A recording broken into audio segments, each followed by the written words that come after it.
Taxation, Annual Rates, Foreign Superannuation and Remedial Matters Bill, first reading. Honourable Todd McClay. Thank you, Mr Speaker. I move that the Taxation, Annual Rates, Foreign Superannuation and Remedial Matters Bill be now read a first time, and I nominate the Finance and Expenditure Committee to consider this bill. Mr Speaker, the Government is committed to fostering growth and building on the gains we have already made towards a more secure economic future for New Zealand. The tax system plays a part by ensuring that the Government can continue to perform its function by efficiently and fairly raising revenue. The Government aims to raise the revenue it requires not through raising tax rates, but by ensuring that the existing tax bases are fairly applied. An important aspect of fairness in the tax system is that taxpayers must be able to understand and comply with rules, and if it is necessary for tax rules to be cohesive, fair and applied consistently. Mr Speaker, this bill aims to continue with the work of further rationalising the tax system. For New Zealand residents with interests in foreign superannuation schemes, the current tax treatment of withdrawals from such tax schemes can be complex, and it's not always clear that the rules result in a fair outcome, particularly for lump sum amounts. For example, a person with an interest in a foreign superannuation scheme might be taxed on accrual under the Foreign Investment Fund rules. In other cases, a person may be taxed when they withdraw or transfer funds from their foreign superannuation scheme.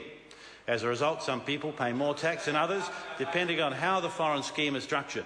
This bill provides a much simpler and more even-handed approach for taxing foreign superannuation interests held by New Zealand residents. From the 1st of April 2014, a new cohesive set of rules will replace the current rules.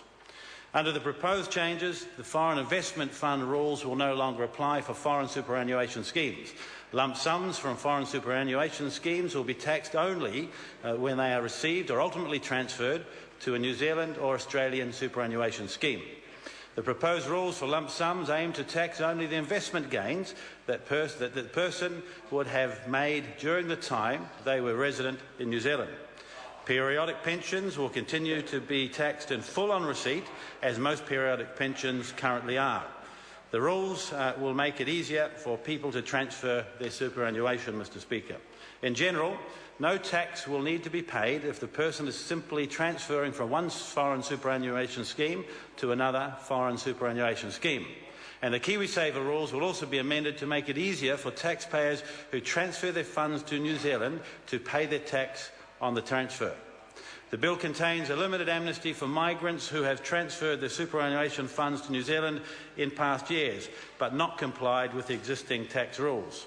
They will be able to pay tax on only 15% of the value of the transfer, which equates to an effective tax rate of 5%. This strikes a balance between helping these taxpayers meet their tax obligations while being fair to those taxpayers who did comply with the rules.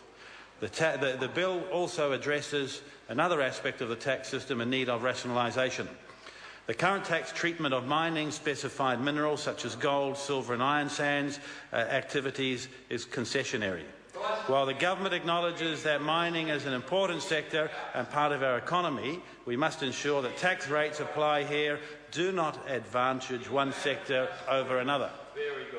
It has been a particular focus of the Government to remove distortions in the tax system. The current tax rules allow mineral miners a tax deduction for prospecting, exploration and development expenditure, including expenditure on capital items such as plant, machinery and production facilities. The rules also allow for amounts set aside for mining exploration or mining development to be deducted in advance. Mr Speaker, deductions for expenses of this nature are not in line with business expenses for other industries. The proposals in the bill, therefore, will make the tax treatment related to the mining of specified minerals broadly consistent with the rules that apply to other business activities, while still recognising some of the more distinctive aspects of the mining industry. The proposed changes to mineral mining will apply from the beginning of the 2014-15 income year. Mr Speaker, this bill also proposes amendments to the financial reporting that dovetail with the proposals in the financial reporting bill. The Financial Reporting Bill proposes that most small and medium-sized companies will not need to prepare general-purpose financial statements. However, if New Zealand's biggest user of financial statements, Inland Revenue, does have some financial reporting requirements. This bill, therefore, proposes a framework for minimum reporting requirements for companies and potentially other taxpayers that meet the IRD's requirements but minimises the compliance costs. Other measures in the bill include changes to the tax rules relating to bad debt deductions for holders of debt to make them fairer, changes to the general and life insurance business tax rules to ensure they work as intended, and further improving the integrity of the Working for Families tax credit provisions. In addition, donee status is proposed for 3 new charitable organisations, namely Kailakuri Health Care Projects, New Zealand Link, Marama Global Education and Marama Global Health. Donors of these charities will be eligible for tax benefits on these donations.